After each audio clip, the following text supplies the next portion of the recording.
7 minutes in Intermodal.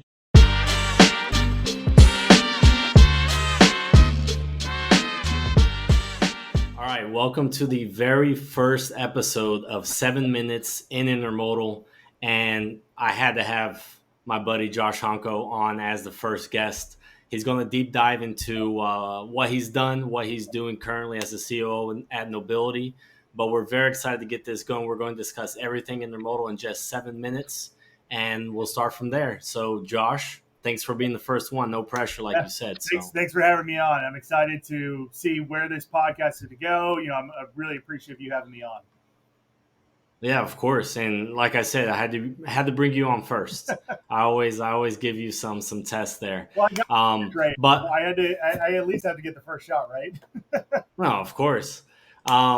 That is true. You got me into this. So you've been at a couple different companies. You've developed several different solutions in different spaces. Tell us a little bit about you, how you got into your position there at Nobility. Yeah, so I've been in the trucking industry for about 7 years now. My name is Josh Jongko. I'm the CEO of Nobility. I've been with the company a little over a year and a half. And really what we're focused on is heavily in the drayage intermodal space, that marketplace. We've found it to be very niche. We're also positioned in the Southeast down here in Tampa. So it makes sense for us to position ourselves into the drayage markets because it's so interconnected. I believe, too, there's just so much opportunity there, especially with all the things that are happening and changing with Mexico and how we're drawing closer to them. I think drayage is going to play a bigger piece in that I think people generally realize. Most people, when they think of drayage, they think of containers coming over from China. I think It's going to be a really big push for the containers coming out of Mexico. And y'all are asset-based, so you're asset-based 3PL, even though you have 30,000 carriers, is that right? Right. We have about 15,000 carriers in our basis. We're an asset-based 3PL. We have trailers in position, but for the majority of our business, we do brokerage. And with that, we do a lot of dedicated brokerage with drayage. We don't have to go out and try to find an individual carrier for an individual load. It's contracts where we know our customers are having 120 containers come into the port of Tampa or the port of Alabama. Right. And we have the carriers positioned to handle that on a contractual basis. And everyone knows how this year has been, obviously. Not too great. And you and I mean, we talk obviously on a weekly basis. And the question I always ask you, because you always have great insight into it, is when do you see the market, I don't want to use the word bouncing back, but getting better, I guess. When? It's going to slide back. So, we saw a prediction that this year, towards the tail end of the year, that volumes were going to start increasing, which that has happened.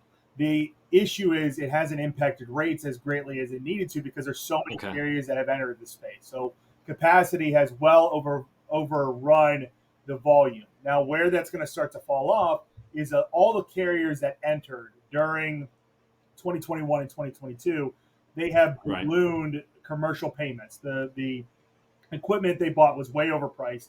The insurance they got was way overpriced. So they're going to have to burn through their capital. I'm thinking from the math standpoint, we're probably looking at end of Q1, beginning of Q2. A lot of people out there are predicting that it's going to take all of 2024 to burn off this carrier base. I don't think that's going to be the case because it's not going to decrease at the same rate of speed. Right now, everyone's assuming it's just going to continue to fall off carries at the same rate. I believe there's going to be a little bit more of a cliff when it comes to it because there are a lot of those carriers that are just frankly going to run out of cash. They don't have the backing. They don't have the capital. They didn't save up enough, like carriers who've been in business for 5 years that have a really good cash reserve. And when it comes up to that very first mechanical failure that's going to happen within that first 12, 24 months, they're not going to be able to pay for it because the rates haven't been there to support it. And they haven't done proper planning. So I think there's going to be a cliff when it comes to carriers, and then that's really going to start to impact rates. Again, I don't think it's going to be a spike in rates. I think it's going to be a gradual slide up to where we were seeing standard inflation from 2018. Basically, you can wash out 2 years of that. So whatever inflation rate was for 2 years versus the last 4 or 5 years, that's really where the rates are going to be and where the volumes are going to be. Okay. Yeah, that makes sense. I like the way you put it in terms of Cliff, and like everybody knows, we're still feeling the repercussions in the good sense and the bad sense from pandemic. And I mean, we're almost 4 years later, but it's still the case, and that's how it works. In drayage, what do you see as something that needs to change, or one of the biggest issues in drayage itself? So drayage, there's not a lot of communication there. It's very isolated to small carriers or very, very large carriers. Not a lot of mid-sized guys playing around. I think there's Right. also a major focus on the ports that have shipping in from China. I think as we see us closer to nearshoring, you're going to see more stuff coming in through the Gulf of Mexico. You're going to see stuff Okay. coming across the border that way. There's no real rail system that's going through Mexico with any type of increase. So I think there's a huge opportunity there. Again, where I would position and where we're positioning is with customers that are based in Mexico that are shipping containers Right. and ISOs into the U.S. and handling those commitments. And again, Nice. building a carrier base that speaks Spanish that can handle a lot of that. Having a Hispanic team, I think for most brokerages is a really, really smart way to go about it because we're only going to become more embedded with Mexico. Right.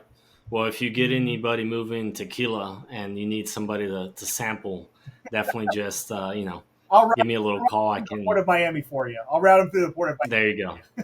There you go.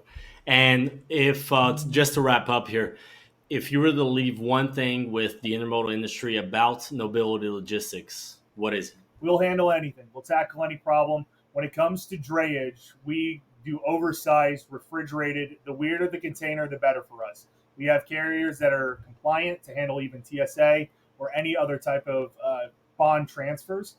That's where we want to focus. So if you're having trouble getting your containers moved, or if you have weird, more challenging freight that other companies are not willing to help you out with, give us a call. We'll help you out. Awesome, man. Again, thanks for coming on first episode. You passed, and I guess we'll see each other in Mexico soon. Sounds good. You have a good one. All right, buddy. Appreciate it.